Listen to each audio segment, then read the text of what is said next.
কী আর বলবো বন্ধুরা, চাউ খাওয়ার পালা শুরু। এবার গেটে তালা চাবি পড়বে গুঁড়ো খাইতেছে। কেমন হয়েছে সোয়া সস দিয়ে করি না বন্ধুরা, এমনি নর্মাল করি। তা বলি সোয়া সস রয়েছে নতুন এক প্যাক, তো ফেলে দিতে হবে, একটু দিয়েই দেখি না। একটু মাংস বেঁচে গেছিলো, সেই মাংসটাও ফেলে দিয়েছি। ডিম দিয়েছি 3টে। কীরম হয়েছে কও খাইয়া? ভালো হয়েছে। আরে না তো খাদ্য রসিক ভাই, কি বলবো তাই। এদিকে কারেন্ট নাই, কারেন্ট আছে ফ্যান নাই, দুর্ভাগ্যর আর শেষ নাই। বুঝলেন, ওই ঘরে ফ্যান চলছে, এই ঘরের নাই। আমি তো ঝলসে যাচ্ছি ভাই, গা দিয়ে ঘাম ঝরছে। ভিডিও ছাড়মু কখন জানি না, কইতে পারতাছি না।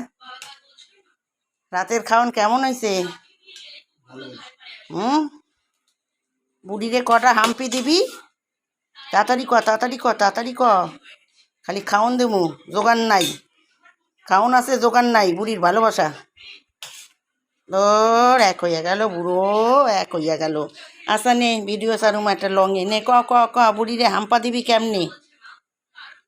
দি ভাই ক। খালি খাওন আছে পেটে, যাওন আর নাই। বুঝলেন, কোনো নিয়ে তো যাইবে না। খালি খাওনের রসিক ভাই, খাদ্য রসিক ভাই। বুড়ো আমার তাই, খেতে দাও খুব ভালো, না তো আহা মরি গেল। সোবরা চালায় চুলবুল, খাওনে আছে বুলবুল, ঠোকরে ঠোকরে খায়। কি করে বুড়িকা দেই একটু চাও, মিটি চাও। স্টপ করলাম, ফ্যান নাই বন্ধুরা এই ঘরে। বুঝলেন, আমি এখানে ঝলসে গেছি। এবার সারুম ভিডিও। স্টপ করলাম।